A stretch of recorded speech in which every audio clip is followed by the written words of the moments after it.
State Representative Tacky Cheyenne of Quincy is joining us for our Tacky Talk Tuesday today. Tacky, how are you? Hey, Joe. Happy Tacky Tuesday to you. I know we're back on Tuesdays. Usually it's Thursdays, but today worked out better, so it's good to talk to you. We missed last week. We had a little technical issue here at our studios, but we're fixed and we're back. Yeah, the challenges of real life sometimes interferes with our ability to say hello to you all. But I hope everyone survived the storm this weekend. Hope that you all survived the relatively boring looking Super Bowl. I did watch the second half. Was tied up on other things before I could watch the game, and it's yeah, that was not a pretty game for the Kansas City Chiefs. And I hope you all prepare and able to deal with the upcoming spattering of weird winter weather coming out probably the next 5 to 7 days. Yeah, it's just going to be a big mess. It's definitely still winter, and February typically is our stormiest winter month. So here we are. Yeah, February is when it's the nastiest normally, and I mean we're still about 3 weeks away from March. We're actually yeah no, it's 2.5 weeks because it's 28 days in March. So you'll be here March wins before we know it, so to speak. But yeah, New England is always fun that way, right? We brutalize like a whole month of like strange winter, and then suddenly it gets tempered really fast once you get to late March. So again, as I have a friend who comes from sunnier places, I tell people winter makes you tougher, makes you tougher. Okay, let's go with that. Sure. I'm just gonna run with that. If my friend grew up in a much sunnier place that had consistent weather, so like All right. it makes you Yeah. stronger. That's my Personally, if I never see snow again in my lifetime, it'll be too soon. So that's just me. Well, we've been blessed from really dry winters, actually, which is regretful for the reservoirs and the well waters in the state. Actually, that's Um, true. Yeah, I know that state came out last week with some drought warnings, so that's a concern. yeah, it's already started because the snowpack isn't dense enough in the reservoirs. And obviously, this kind of frozen permafrost doesn't allow natural absorption by soil into the well water systems. So I know we hate the winter, but it's a crucial part of our water system for the summer because we stockpile a lot of water through the snowpacks, particularly for us in our case in the MWA district, particularly in the Quabbin Reservoir. The Quabbin is critical for snowpacks, and it's MWA checks the size of the snowpacks to give an estimate of how much water we have, and I'm sure the other smaller reservoirs around the state are doing the same to see what the projection may be for water availability. Yeah, I mean, it's definitely a concern. Although the state did point out right now the MWRA is fine. It's not in a drought condition right now. Yeah, we live in Quincy. We're very fortunate, to be honest. We're very fortunate in the Underbury district for water and sewer. I'm aware the water sewer prices can be a challenge. Also, keep in mind though, it's massive capital improvements are regularly occurrence, including, believe it or not, anti-terrorist improvements that's been ongoing since 9/11. At the same time, though, they are would like to be able to go into some other areas, but the community that wants MWA service needs to pay for the hookups, and that is the barrier for communities on the South Shore to enter the Emery system because that town has to pay for the connection. They Mm. don't want you and I to pay for those connections. Right. Yeah, I know that's one of the speaker's goals is to expand the district to promote further development. Right. Yeah, steady water supply, steady electricity, and to be honest with you guys, steady natural gas is how you create economic development. Look no further than City of Boston, where Michelle Wu had to rescind her whole anti-natural gas position when she realized she couldn't build anything. And well, it's admirable that she wants to have her green construction, which isn't bad. But the problem is that there's cheaper in other areas for economic development that doesn't have those proposals in other parts of the state. So I mean, it's a good idea to put your ideology out there, but you got to have a balancing act between the two. You can accomplish what you need to do. You just can't sledgehammer your way through it. Right. Exactly. So it's been a whole week, Techie. So what's happened? Well, as you read, we passed a supplemental budget up at the State House of $425-ish million.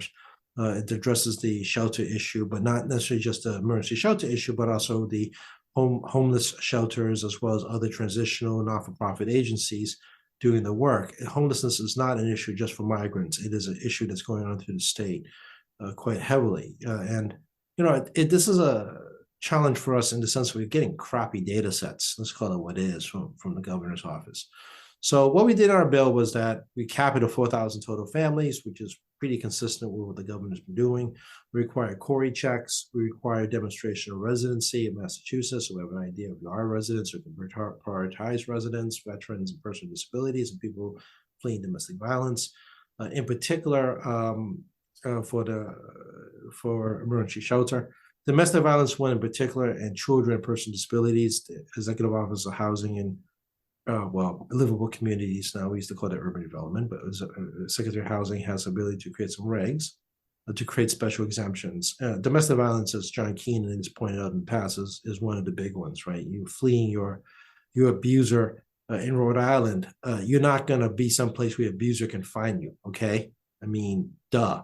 So obviously, some of these folks on our border states does come to Massachusetts seeking emergency shelter from a domestic violence situation. So we did take that into consideration as we looked at trying to create some special exemptions. Veterans already have a number of services, including Veterans Homeless Services and Department of Veteran Services in Quincy. So we just added yet another layer and something that they already have two other avenues available essentially in finding assistance. If you have a friend that's a veteran that's having some trouble, please call Christine down in Quincy Veteran Services. I'm sure Joe can pop a number up somewhere. We use them a lot from our office, my constituent services regarding veterans. And of course, you guys all work in Boston and on State Street, the Homeless Veterans Assistance Program is right on State Street in Boston, as well as, our local veterans agents. So, let's kill that myth here on the veterans issue. I mean, they get priority services because of dedicated services. You and I became homeless needs to go through the system with everybody else that is not specialized. Yeah. So do you think this will kind of not solve the crisis, but at least get it under control? Well, we have a real challenge between compassion and money. Let's call it what it is, right? We don't have enough money. This is not a new story for everybody. You've been hearing us talking about this for a solid year, over $900 billion. Have we been here before? Absolutely, we have after the great financial crisis, but it took almost 7 years to get to $1 billion a year on emergency shelter. That's how bad the financial crisis was in 2008. The amount of foreclosures and homelessness continued to rise dramatically for 7 years until it got to $1 billion. And once the economy started turning and the state invested more programs into vouchers in particular, the emergency shelter system started to be relieved going to 16, 17, 18 when the economy turned. So, there's a direct correlation normally during a major recession and homelessness, but this is not a normal situation. And, the rumor continues that we're trying to get these data sets on the fact that we are hearing that over 50% of residences in emergency shelters are not migrants. That's what we're hearing. But the problem is we can't get the data set. And this has been a frustration for us in getting some round numbers. Representative Mike Finn from West Springfield, believe it or not, he's been addressing the emergency shelter issue for almost actually over 3 years now, over 3 years. And he, filed an amendment that we supported to get better data out of the administration regarding the general numbers on residency, how many are migrants, how many are local residents, how many are, people in domestic situations. I mean, we want to get some better understanding of who is in our system. But I mean, we are hearing anecdotally from folks that, it's well past 50% now it's Massachusetts residents. Interesting. You don't have any evidence of it. That's the problem. We're getting a lot of information, but we're not getting data from the governor's office. Yeah, you can't take action until you know what you're dealing with, right? Yeah, you can't make decision on anecdotal. We need some hard data, and then it allows us to reevaluate how we address the program. If indeed, it is well over 50% on the emergency shelter for residents, that means it's going to be more than 50%. It also reflects the declining migrants appearing in Massachusetts. The migrants are slowing down. If there's a massive shift up for Massachusetts residents because of the high inflationary economy that we're in right now. And people are carrying an amazing amount of debt. So, and when I were just student loans, I mean general debt. So, as you can hear, I'm continuing to be very frustrated. My colleagues in government are very frustrated. And we're getting tired of these kind of misconceptions and rumors that are put out there in the social media and clickbait and, non-substantiated information, as well as a social commentary that's not based on fact. As you can tell, when I tell you it's anecdotal, I tell you it's anecdotal. It doesn't mean I have facts behind it. Of the fact that, including some of our colleagues who like to use this for fundraising, let's be frank about it. Facts don't matter. Anecdotal is anecdotal. So, I mean, I'm pretty clear when I can tell you which is which. Okay, so whose responsibility is it to get this data, and why isn't it happening? Well, the Speaker's office has asked for this information. The House Committee on Ways and Means Chair Aaron Markowitz has been pursuing it, and the response has been gappy. It's been gappy. That. So, it's something we're going to continue to pursue, because again, it's hard to make good public policy about good information. Do you think it's intentionally being withheld, Jackie? I don't know. It's being withheld. They don't collect it. They don't have it. I have no idea what's wrong over there. I understand the drinking out of the fire hose. We get it. We get it. We are very understanding, right? These things were not expected and you have to respond. But we're into a year and a half. We expected systems to be in place at some stage through, sadly, trial and error to show the system that works. And we have no clue. Okay, so the call is out there. I know that there was a retired, was it a colonel that was in charge of that, but has since stepped down? Yeah, I mean, the retired colonel, they had some FEMA components. It's a lot of health and human services taking the lead over housing. Ed Augustus is the former state senator, former city administrator of the city of Worcester, knows how to manage big systems. People don't realize Worcester's almost 220,000 people city, very big city, second biggest city in New England, actually, is Worcester. And he's very good logistics, but he's actually not the lead on this. It's Health and Human Services under Secretary Kate Walsh. Okay, all right. Maybe this is also our head scratcher. Right. There might need to be some administrative changes before you actually get the data that you're looking for. Well, I mean, you had a city manager managing a ginormous city in terms of Massachusetts size, and he doesn't have command and control over the situation. Right. Yeah. Okay. Okay. Well, we'll put I don't run the place. No, I understand. I feel your frustration now because I'm feeling the same thing. Why don't we know by now? Right. That's exactly it. Again, this is part of the legislative executive branch struggles. I mean, the executive branch and legislative branch throughout all of U.S. history has always been a push and pull regarding accountability as well as policymaking between the two. So it doesn't matter your political party, folks. I mean, it's nature of the Constitution and nature of politics and the nature of human beings regarding, trying to push and pull regarding the two branches of government. Right. Yeah. Fortunately, the legislative branch controls the purse strings, so you do have that little bargaining chip if you need it. Yeah, we do, and we've been putting more sticks than carrots out there. But I mean, we'll be back in this conversation in April for the House budget debate anyway. We do recognize this is a stopgap measure. A lot of these provisions that we put into this supplemental budget are probably going to make, well, probably not. It is going to make a reappearance in the main budget that we're proposing FY26. Revenues, I said in the past, under 3% growth will be somewhere between 2 and 2.5% in my mind. Although the last set of numbers from January was very promising. We came in ahead of projections. And I think we're going to be all right for FY25. However, April 15th is the key point because 65%, give or take, of our revenue comes from a single day. Right. Yeah. Tax day. Yeah, exactly. Yeah. People don't realize that, it's really tricky to do a state budget because of the nature of tax day. And, when 65% revenue shows up in a single day, because who pays taxes before they do? Right. Yeah. It's tough to spend money you don't have. Yeah, that's why we have revolving lines of credit through the state office. And when interest rates are at 0%, the rolling credit was beautiful. Obviously, it's not at 0%, but I mean, the short rates have come down to below 4.3 and dropping. So, I mean, we're still doing all right. And we do account for this stuff in the budget. And the Treasurer's Office does a very good job on ensuring that the lines of credit are not outrageous. So, people don't realize that, government, you run your like a private business. I'm like, no, your private business has all your money showing up on 60, literally one day. Then you That's explain to right. me how to run your business. Yeah, that's why it's for profit and government is not for profit.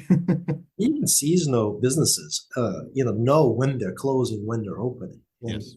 they're subject to economic challenges, right? I mean, if you don't have money to go on vacation, it affects a seasonal business, right? But their businesses are well honed for family businesses mostly for decades that knows the ebb and flows of the economy, right? The legislature is transitory. We have people run for office, win, lose, come, Right. go. It's a little bit different. And same thing with the executive branch, right? Governors stay 8 years tops these days. I mean, no one really does the caucus 12 anymore. But I mean, legislators, come and go. I mean, we did the fast math. I mean, I'm just outside the top 20 people that seniority at this point. My class is just outside the top 20 to 160. And if you take the Republicans out, I think we're top 17. Outside the top 17 is my class. So my class has shrunk considerably from 41 after special elections down to essentially, I think, 14. You're So, becoming very elite, Tacky. well, I mean, you all know I have institutional knowledge. And, there are some benefits to actually, remembering how things used to Mhm. work, could work better, may work worse. I mean, depending on what day you ask me, I suppose. Uh, but, this is a legit issue in government, right? People tend to think of it as immortalized people. It really isn't. Honestly, the speaker is a rare exception to the rule. I mean, he's been serving since 1990. And his day is going to come up, and he's going to retire, right? But he is the rarity, not the norm. Right, right. But it's helpful to know what has not worked in the past. That way you don't repeat the mistakes. Absolutely. And it's also batter hardening, right? Those of us have been around some really bad recessions. '03 is the one I constantly talk about. Up bust era. Because I remember taking those angry phone calls when I worked in Michael Morrissey's office in the Senate, and visceral level of anger regarding the type of budget cuts that we had to go through. I mean, just visceral anger. Until you experience that and actually get the statistics of the people that have been heavily impacted by losing 10% of your revenue inside a 3-month time period, minimum 10%, because we had to cut 3 billion right away. You don't know what that is. Yeah, it's well, yeah. Fear is the first emotion, I'm sure, and then anger, and then frustration. Yeah. Yeah, only COVID surpasses that in terms of justifiable fear and anger. But '03 was '03, '04, '05. I remember working on those budgets and just constantly taking angry calls. Yeah. Committee assignments yet? No, no, we got nothing. The Senate was supposed to do a joint rule debate last week. Historically, we alternate who goes first. We decided to continue tradition of Senate going first. Senate did not do it last week. So the Senate's going to debate, I believe, tomorrow, Wednesday the 12th, is the debate for the Senate on joint rules and their Senate rules. And they're supposed to take up the supplemental budget for emergency shelters also this week. I'm hoping it's a very clean debate for them on that supplemental budget. That being said, we're going to wait and see what the Senate proposals are and ship them over to the House, and then we're going to have to review those proposals as well. I don't see enormous changes in the House rules. I think a lot of stuff we've done is probably going to stay mostly in line. One of the things, as a guy that watches a lot of these things in his life, I've never seen so many committees form and change and dissolve and absorb and so forth and so forth for a very long time. I find it rather remarkable. In my younger days, you basically had committees stay static for about 10 years at a time. Now it's like every cycle something changes, which creates more confusion for everyone. Mhm. As a joint committee guy that's been doing joint committees his whole life, I just find the whole thing just perplexing in many ways. But also, you guys may not be aware of this, but I mean, John Keenan doesn't get this benefit, but senators can receive two stipends, two chairman stipends, or chairman stipend and leadership stipend for having more than one committee. And Paul, my office, has been watching the amendments, and big surprise, a few of the senators want to create some more committees. Ah, of course. That's interesting and shouldn't be allowed, really. I'm really shocked by the Boston Globe pounding the living crap out of the House when the senators are basically highway robbery in my mind regarding committee assignments. The Senate has always had chairman even before stipends Hmm. because the Democrats control the Senate and the senators all get chairmanships because all they're Democrats. The House doesn't. The House is really a small group of 30 odd folks out of 160 that are actual chairmen. And if you count the standing chairs, that's another 6 or 7, depending on, a few of the committee fluctuations, formations, dissolutions. So, I understand if you read the Globe, you want me to kind of fill in the gaps. I mean, the reality is the chairmans are the ones with the higher responsibility. Vice chairs are supporters of the chairman. Obviously, they're not compensated. When I first came to this business, and people can speak before me, vice chairs weren't compensated except for a very small handful of vice chairs. And but in the Senate, they have the ability to have double stipends by having two chairmanships. So the funny thing is that even though they're double the chairs, that doesn't mean they double their own work. It's a case by case basis with senators because every senator is different about how they approach their committee work. It's not a universal rule. House chairman, on the other hand, have the committee staff set inside the House because of space, literally because of space reasons. And there is an expectation from the speaker that you better be doing something. Interesting. Well, I mean, this harkens back to Senator Keenan's non-endorsement of the Senate president. So it's interesting. Very interesting. Talking about transparency and accountability and public input. Well, again, John's entitled to his positions. I have no problem with that at all. Everyone's entitled to the positions. I'm more of missing some of the old day rules where Mm, there was a lot more power with the chairman in the Senate, and there was a lot more ability for senators to just kind of go rogue. hmm. Just how to work how that's going to play out. Being a much smaller body, the rules are generally designed for a smaller body, and individual senators are more empowered. House is 160 members, 135-member Democratic caucus. As you can imagine, between geographic diversity, individual personalities, and the broad spectrum of ideology, Democratic caucus is quite a difficult thing to manage. That's like herding cats. It's like herding feral cats on catnip. I mean, it's the speaker. I do not envy the speaker. I love Ron, but I don't envy Ron on managing us, so to speak. And I'm the lowest maintenance person you're going to find. I mean, I'm thankfully for institutional experience, not because Ron's the speaker. I kind of understand what's going on around me. If I don't, I will ask a question, but I Sure. generally Yeah. understand what's happening around me. So, and also like the Senate, I mean, John is probably within 10 of seniority in the Senate, if not less at this point, his class of 2011, which is a diminishing class also because, quite a few folks in that class has already gone, including Eileen Donahue that comes to mind, which is the city, which was the city manager of Lowell. She left the Senate to do that and now retired. So it is diminishing seniority also in the Senate of how things are done and how things used to be. Yeah. Interesting. Yeah. I was surprised to see that the governor already is announced for reelection in 2 years. Yeah, I find it a little peculiar. I mean, it's not like us that run in 2 year terms. I mean, that was 2 years out for her. A lot of us at the 2 year level generally make an announcement between Christmas and papers coming out around February 15th. Hmm. A lot of reps and senators make that call around that time period. Sometimes they'll give a little more notice because you want your staff to have as much lead time as possible to find new jobs, to be perfectly honest with Yeah. you. If Yeah. you're a boss, you want your staff to have the ability to have as long as possible lead time to find work.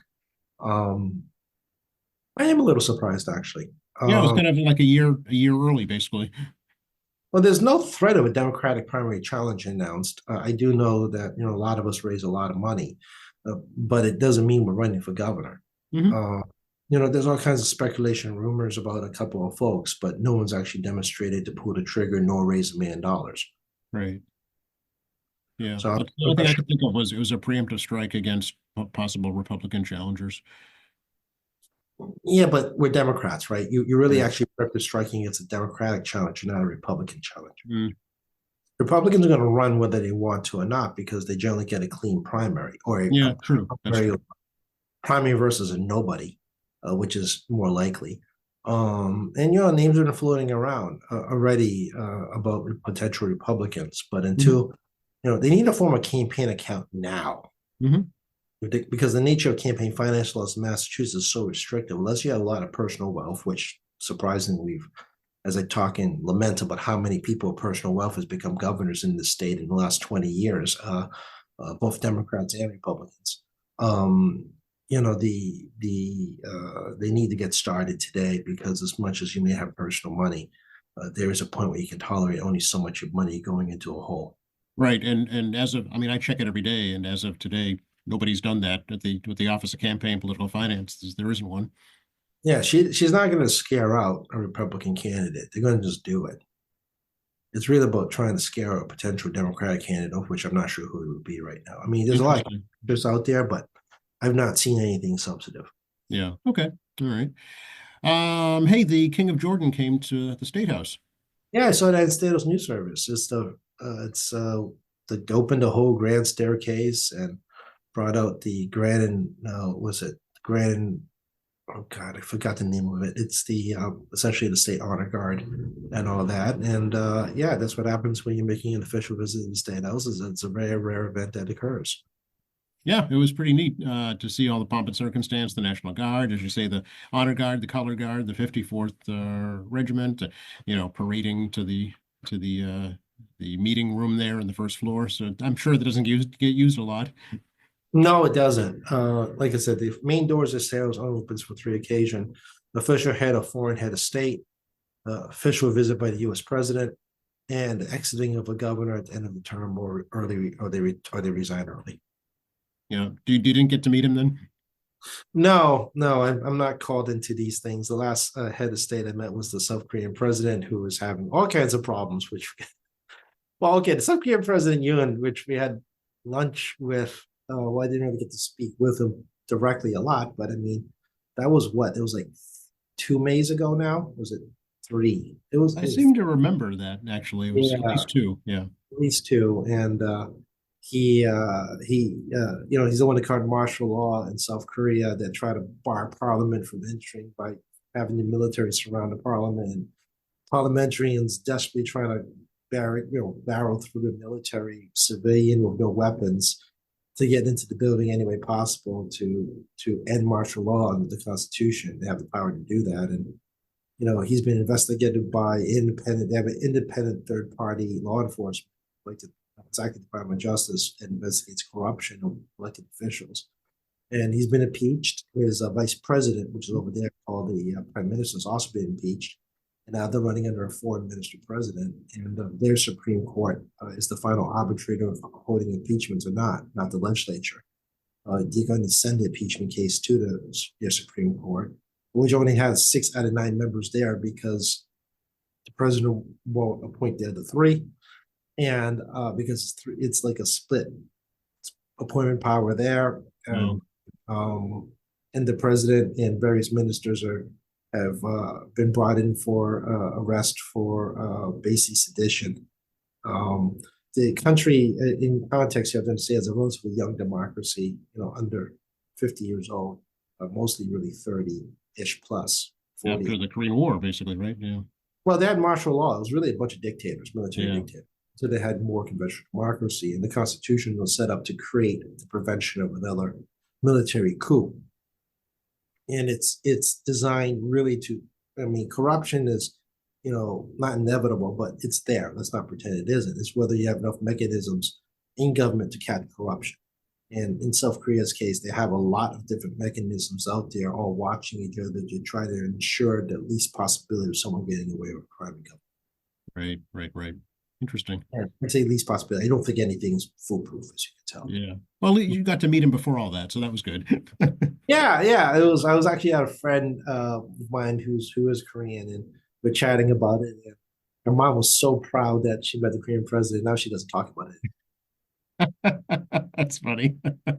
It's good to know that we're not the only country in turmoil with the government. Most of the world is in turmoil. Hardly our. Speaking of, want to talk about tariffs and how they're impacting Massachusetts, or if you think they will, or what we Oh, can. yes, they will. Okay. In case you're wondering, our number one trade partner is our partner to the north. It's Canada. Yeah.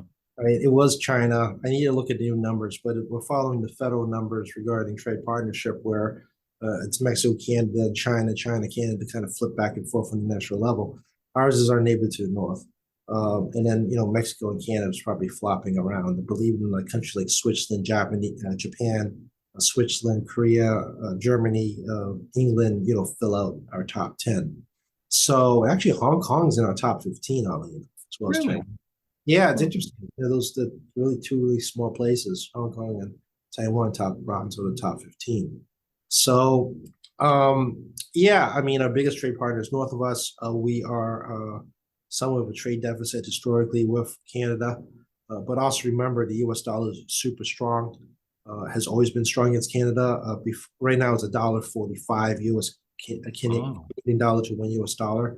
To put in perspective, the historical number should be $1.25 Canadian Right. to Yeah. US dollar. Why does this impact us? One is because Canadians can't afford our stuff. Yeah. Because a $1.45 versus a $1.25 before tariffs or under the current existing trade, the last the trade agreement we've had, whatever that numbers work out. I mean, Canadians can't afford our stuff. However, you have much more purchasing power as an individual. Right. And we are the largest single consumer on the planet of foreign goods because we have money. And there's 330 million Americans. The upper middle classes represent, 45% of the population. Actually probably 50%. I have to look up those numbers. That's the number I haven't looked at. I think I haven't looked up the number regarding quote unquote middle class, upper Yeah, class. that'd be worth investigating because I think that has changed, I bet you. That's changed. I got to really look at that because the definition of middle class has moved again. Because what we Correct. think of our income guidelines regarding range of income for middle class has shifted because of CPI. Hmm. So consumer price index and inflation moves those numbers wrong. I can look that again. It's been a long time, but regardless, I mean, Massachusetts folks is the top 5 per capita in the state. We can afford to buy foreign products.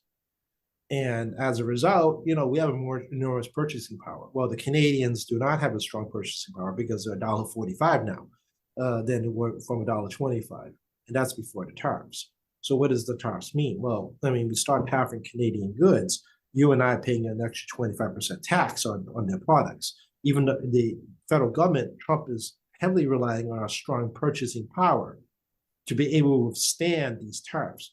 Right. Pre-COVID, we were extremely strong in purchasing power because wage inflation had exceeded regular inflation to a point where people actually were creating a bit of a surplus income. You could save, you could go on vacation more, you could buy more goods, and a lot of goods are foreign goods. The second is the energy issue. Our single biggest importer of oil is from Canada. It represents almost 60% of our oil import. So, and our refineries are not universal refineries. Most people don't realize refineries are designed for specific kinds of quality of oil. Hmm. Light crude comes out of Canada.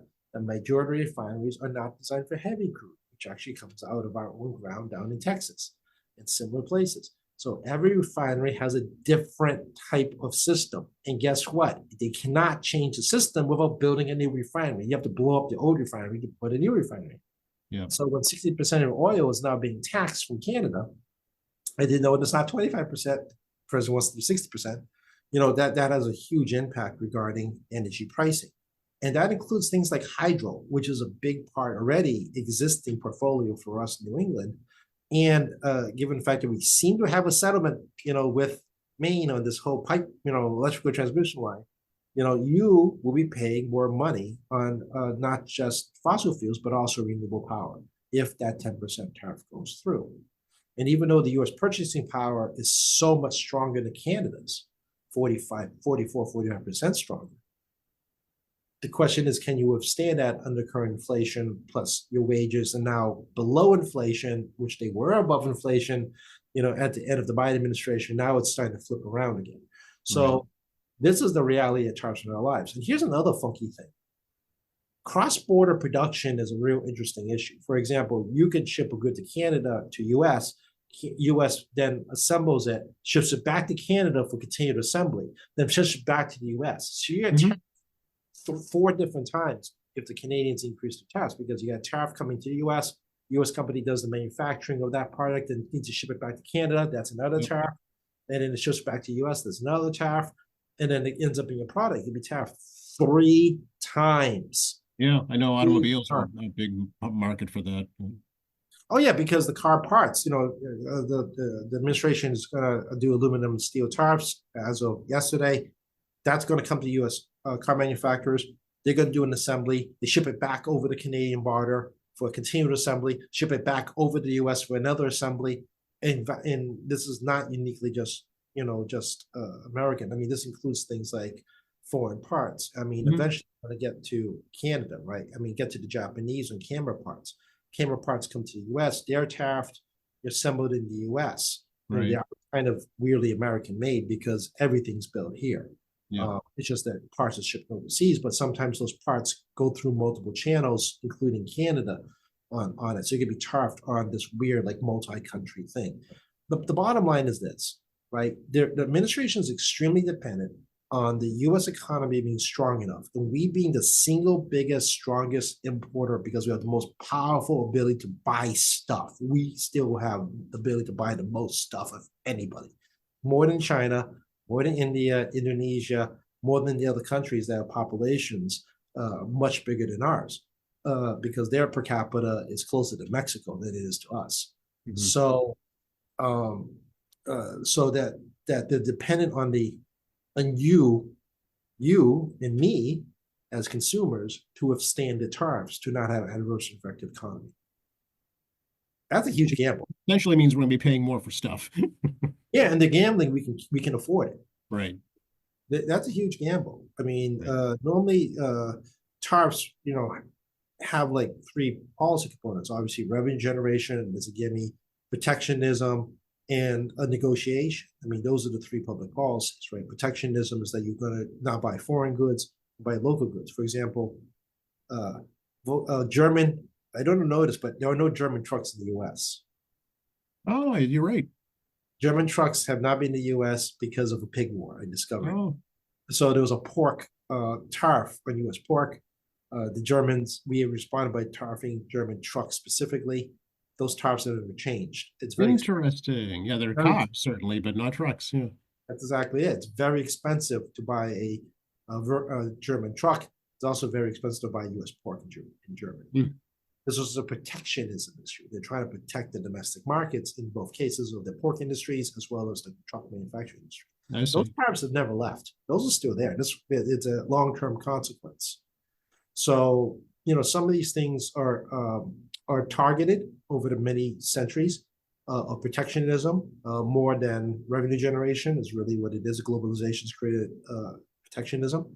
And, for trade negotiations, as you can tell, tariffs can be very targeted, very specific products. For the administration to try to do renegotiation is really picking and choosing what issues they want to pay tit for tat for regarding tariffs. The blanket tariffs are very easy to understand. It's the individual product tariffs is a good question. Like Apple, for example, their phones were exempted from tariffs in the first Trump administration. Oh, interesting. Okay. That's why Apple phone prices pretty much stayed steady. Next time out, we don't know, which is why all these tech companies are going down kissing ass. Let's call it what it is. Trying to protect their products made overseas to be exempted from tariffs, right? I heard a great article about the potato war between Mexico and the United States under the most recent trade agreement that Trump put together, as well as NAFTA, both of them trying to break down the barriers on potato trade between us and Canada. They want to send us potatoes, we want to send them potatoes. And Okay. yeah, I know it sounds crazy because both countries want to send us potatoes. But at the same time, though, they worked out a deal regarding health and safety problems because, believe it or not, potatoes can get moldy and the carry a disease and all that, right? Sure. So eventually, about a year and a half ago, they finally started working on an agreement regarding universal health and safety standards regarding potato products, which allows Mexico to send us stuff and we can send stuff down. And that's important for the potato industry. We'll see if Donald Trump's tariffs upends decades of work on a very important produce that isn't in Massachusetts really as a major export. No. Yeah. 7 states have like huge agricultural issues that go with Mexico, and they want this stuff to be bought in Mexico. So it's not. I think it's people tend to oversimplify this issue on tariffs. It does affect Americans to be able to ship their stuff over to other countries, particularly at a time where their purchasing power is so weak. Right. Yeah. So it's interesting. And it's interesting too to watch the administration talk about annexing Canada and Greenland and Gaza. It just seems like pure real estate development to me. Well, I mean, part of it is be careful what you wish for, right? I mean, certain populations voted for Trump because they thought it couldn't get any worse and they were upset with the Biden administration policies. And well, guess what? He's going to make it worse for you, right? And we talked about this a couple of weeks back. I will say this: he is a master of distraction. He picks out stuff that's going to cause clickbait. We talked about this 2 weeks ago. Clickbait. Yes. Yep. But the media will distract you from the fact that the price of eggs has gone up because of avian flu. We've seen $14, $15, $16, $20 egg cartons, depending what store you're in. That's avian flu, and that's something that none of us have a lot of control of. Right. But the administration doesn't want to talk about that. The administration does not want to talk about the fact that fluctuating fuel prices. If you watch the price of oil and natural gas, it's slowly ticking up. We talked before this call about your natural gas prices. It is ticking up. Yes. Tariffs actually result in major corporation stockpiling a ton of stuff. Costco and Walmart in particular has been stockpiling a year's worth of goods, anticipating tariffs, so they can try to beat their smaller competitors who cannot stockpile goods. So Walmart can maintain a constant price structure longer than a smaller business who has to pay these tariffs that you are not going to pay for that stuff anymore instead of go to Walmart because they're going to make a longer stable price structure because they can stockpile. And I learned that the U.S. Customs and Borders need you to have a retained revenue account so you can pay your tariffs. So they know you can't pay your tariffs before they release your goods. Oh, interesting. Meaning businesses will start, particularly wholesalers, will need to increase their prices now because of uncertainty tomorrow of whether they're going to be tariffs in whatever day of the week it decides. Yeah, I get it. Yeah. You and I are likely going to be start paying higher prices for companies that cannot stockpile, which is the super majority of companies today, so they can give money to the wholesalers, so the wholesalers can put money in their retained revenue accounts in anticipation of tariff increases. Yeah, they hedge against the increases, basically. Yeah. Yep, and that's what's going to happen to your pocketbook under the current administration, even though tariffs haven't hit because he suspended these tariffs, and we don't know what other tariffs may be coming down the road. Companies and small businesses in particular, municipal business, cannot wait for it to happen. There'll be a cost pass up to the wholesalers and distributors and so forth, so they have money ready to buy these things when the tariffs hit, because customs will hold your stuff until you pay the tariff to them. The tariffs are paid by you. So this is kind of what's going to happen. And foreign countries are already having weak economies. So increasing tariffs will reduce consumption of exports even more because the dollar is so strong. Donald Trump needs to weaken the dollar. He knows he needs to weaken the dollar. But he can't, if he weakens the dollar too much, he'll start to weaken our economy because we're exporting so well because we have so much stuff leaving. But we're also importing a lot of stuff because we can pay for it. And it's this global trade, right? So it's the American consumer is driving, the U.S. economy with 25+% of GDP on the planet. So we drive the world economy. by our purchasing power. So, this is a huge gamble. I know they're Mm. not, they know what they're doing. It is a massive distraction. I mean, there was a CBS poll, I believe, that talked about, the economy is better for worse, and people are feeling it's worse, but they're giving good approval ratings to the president because he's taking action. But also, what's scary is split apart across party lines. Democrats have incorrectly stated inflation is hyper high, which is the picking numbers that make no sense. Conversely, Republicans think inflation's at zero suddenly, which is also completely incorrect. So give an idea of the polarization of politics and complete like fiction in their minds that are created in political party loyalty, versus reality. Well, I hope their pocketbooks are pretty strong because mine ain't. And I think this is welcome to disparity of the far ends of the political spectrum, Mm. where I hope they have a lot of money because the rest of us in the middle of the spectrum have not the purchasing power those guys may have. Right, exactly. Yeah. So, well, if they can carry the whole country on their shoulders, good luck to them because we Hey, I can't. mean, they want to share. Happy to hear it. But I mean, they want to. The feds are in a tough shape. They want to spend more money, cut taxes, keep a strong economy. Um, Businesses like agriculture will be adversely impacted. Last time out during the Trump administration, there was massive subsidies to agriculture because they were getting murdered on the tariff war on both ends. And we'll see how it works because the federal budget is about 7 trillion, 6.75 trillion. Discretionary budget's about 1.7, 1.6 ish trillion, depending on the day.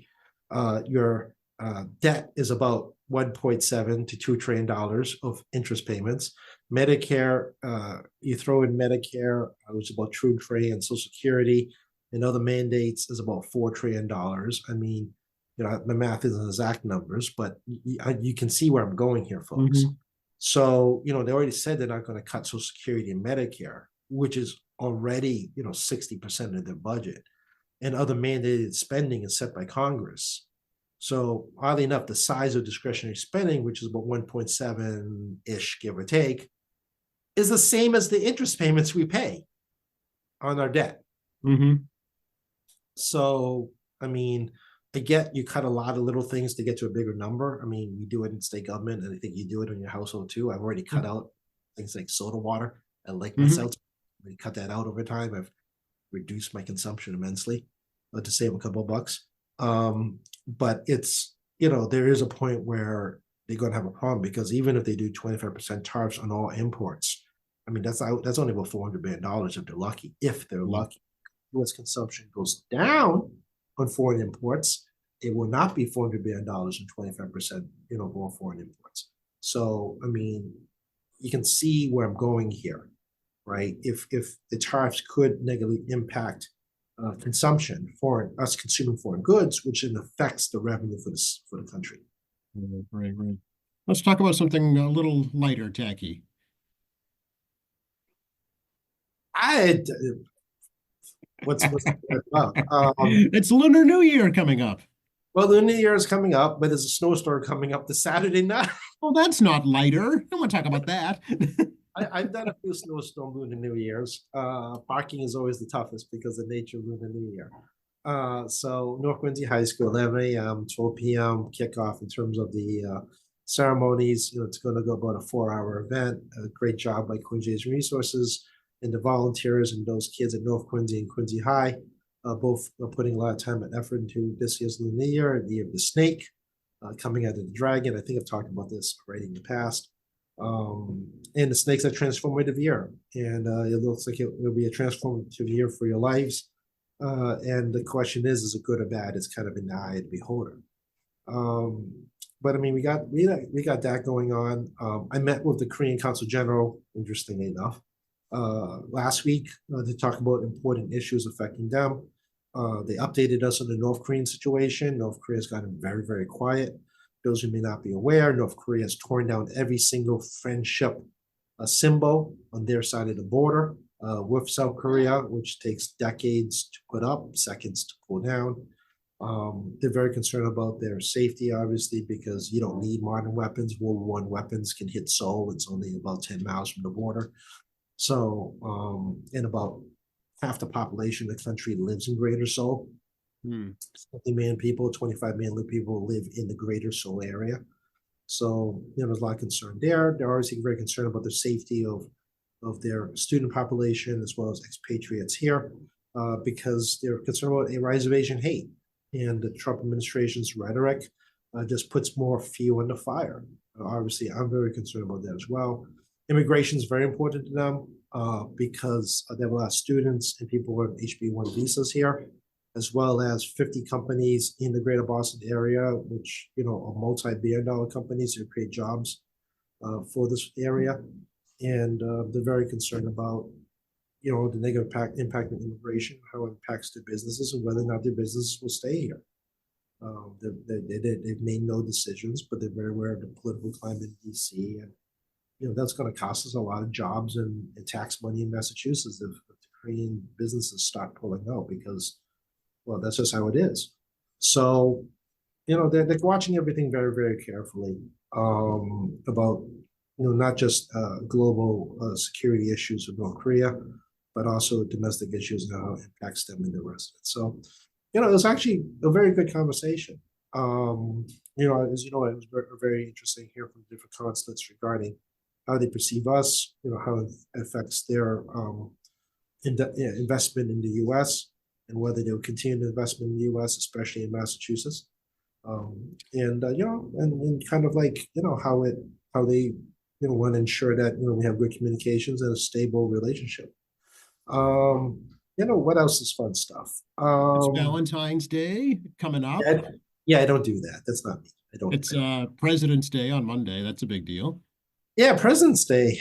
We used to be, remember it was called, well, we're not that old, but I mean, it was once George Washington's birthday. Yes. And then it became a Lincoln thing. And then they decided to make it President's Day because this country did not want to recognize any single person at the federal government level. Actually, there's only one federal holiday named after a person, Martin Luther King. It's a continued tradition of this country to single any person out. It's historically to recognize the contributions of everyone in this country. However, MLK is actually the exception to the rule. Mm-hmm.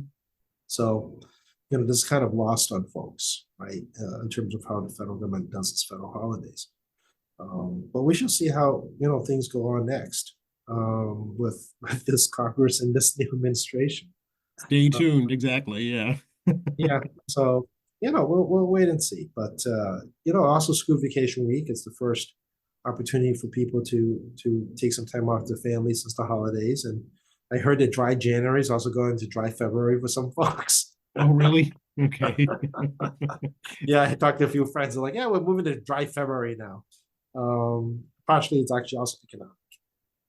Okay. I can understand that. Yeah. It's not strictly just for health. It's also economic. It's, again, the pinches on, and alcohol is one of those things people will pinch out. You guys know I chair alcohol policy, so we've been watching those things carefully about what's happening in the industry at the national level that affects us here at the local level. No, I wish I had a lot to tell you. I don't do Valentine's. I got nothing to work with there. And all right, I won't send you flowers and candy then, Tacky. Well, maybe from you, I'll take it. But I have no kids, so school vacation doesn't mean a lot to me either. So all I know is that we'll probably do a house debate on rules, maybe late February, maybe early March, where things are going. All right, we'll talk about that then, I guess. Yeah, we'll see if they can work out a deal. Okay. But beyond that, I really wish I had some really good news. I mean, I'm not talking about anything local, as you can tell. Quincy is a whole series of Patriot Ledger article stories, which I am very impressed that Ledger's actually talked about local stuff more. Nice to see spurring some civic conversation. I agree. So we're not going to make commentary here, but I definitely encourage folks to probably look at both the Quincy Sun and the Patriot Ledger. I was, of course, listening to Joe in the morning AM as well, to get some local news. They've done a tremendously better job than they have in the past several years on more city council news, more news from more diverse opinions where they agree or disagree with that opinion is relevant. The fact you're actually getting some other people to speak up about different ideas about city government, and also what the council is doing and the mayor's doing that affects not just your pocketbook but your quality of life in the city. So yeah, that's a good thing.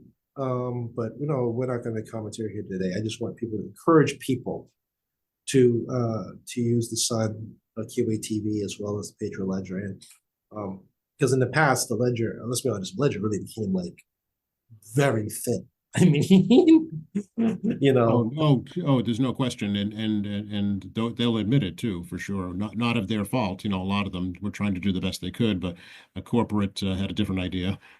yeah, the challenges of media, and they have bosses too. It's not like they're independent agents. But I mean, again, I think they've done a really good job in recent year that I think everybody should, listening should really go back to. Not like I'm encourage, promoting to buy the paper, but no, I have to say I'm very happy that I'm actually reading more about what's happening in City Hall.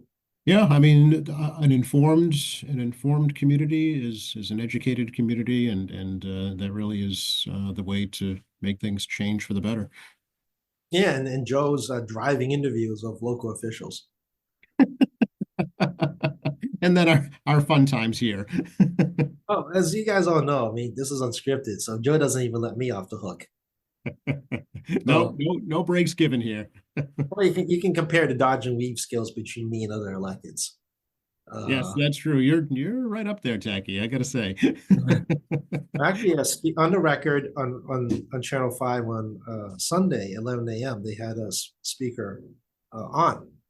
They actually had him on through the first segment and actually after the commercial break. So it was actually fairly long. And the speaker did a pretty good job. I'm not just, me. If Ron wasn't doing well, I would actually say it, and Ron would be like, why are you talking about me? But, he actually did a pretty good job on answering those questions and being very succinct in the response. Um, so, I mean, if you catch it on YouTube and you want to see the speaker talk about some stuff for about 10, 12 minutes happening in State House, absolutely, also do encourage that as well. I mean, a lot of our local officials are also on the record on Channel 5. I'm waiting for my invitation to go on someday. I don't know what I have to do to myself to make that happen. I wish Janet Wu was still around. It would be interesting if Janet Wu would let me off the hook if I started playing Dodge and Weave. Nothing against the rest of them there, but yeah, I mean that's another form of local news resource that isn't like talking head cable that you should take advantage of. I mean, it's again they have the clips on YouTube, so if you miss out on 11 a.m. on Channel 5, you can watch it again. Like same with these podcasts. If you're sick of me after 15 minutes or maybe 5, you can just turn me off and move on to something else. That's right. We have many options. Yeah. We got to wrap it up. Yeah, the State House is open. It's school vacation week. I hope you will come visit us at the State House, take a tour. 617-722-2370, 617-722-2370. I'm going to remind you all, I do not control this office suite. As a result, the voicemail system is not to my benefit because you have to move through the non-existing chairman, Paracella, which I think his name's still in the system, despite the fact he's now a judge. And we do have a new person at the front desk who's taking calls. So the auto system will go on if the person's away, taking a quick personal break, or the phones are overwhelmed. The auto system is there. So please do wait going down the line at 617-722-2370, tacky.chan@emahouse.gov, tackey.chan at emahouse.gov. I'm averaging about 150 emails a day now because we're into co-sponsoring requests from everyone. But we do sort out our emails. And yes, I've seen a lot of DUA requests. I checked with my staff about the volume, and yeah, the last 2 weeks have been unusually high. I mean, it's still under double digits, but it's high. Mhm. So I mean, and I am paying attention. So if you send me if you're listening to this and you send me a DUA, I did see your email, as you can tell. Okay. You can reach me at malegislature.gov, malegislature.gov. You can form your own account there. and you can monitor our hearings and sessions and informal sessions, and look up your own bills, and you can set up your own alerts, and you create an account there. Surprisingly, you don't need me for many things. Tackichan.org. Tackichan.org is our resource page. We put a lot of local phone numbers for local services, so you can go to that, as well as a contact page to reach us. At Tackichan, again, we're questioning we're actually getting great hits or not on Twitter anymore, or X. We're gonna have to do. We're gonna run this another year and reevaluate about the effectiveness. Because if no one sees it, what's the point, right? And of course, QA TV with you, Joe, and of course you in the morning. You're doing your AM news. If you have questions for me or questions for Joe, we strongly encourage you email Joe and let him sift through some options. If you got some thoughts on us, obviously Joe welcomes feedback, and we'll see what we can do to do that for you all. And yeah, that's about it. So no shorter ways to find me. Oh yeah, Facebook, State Representative Tackichan Facebook. You can see pictures of me with various folks. Okay, sounds good, Techie. We'll probably catch up with you later this month. Yeah, we'll catch up after school vacation week at some point, depending on how the schedule goes. Sounds good. All right. Happy New Year. Happy New Year.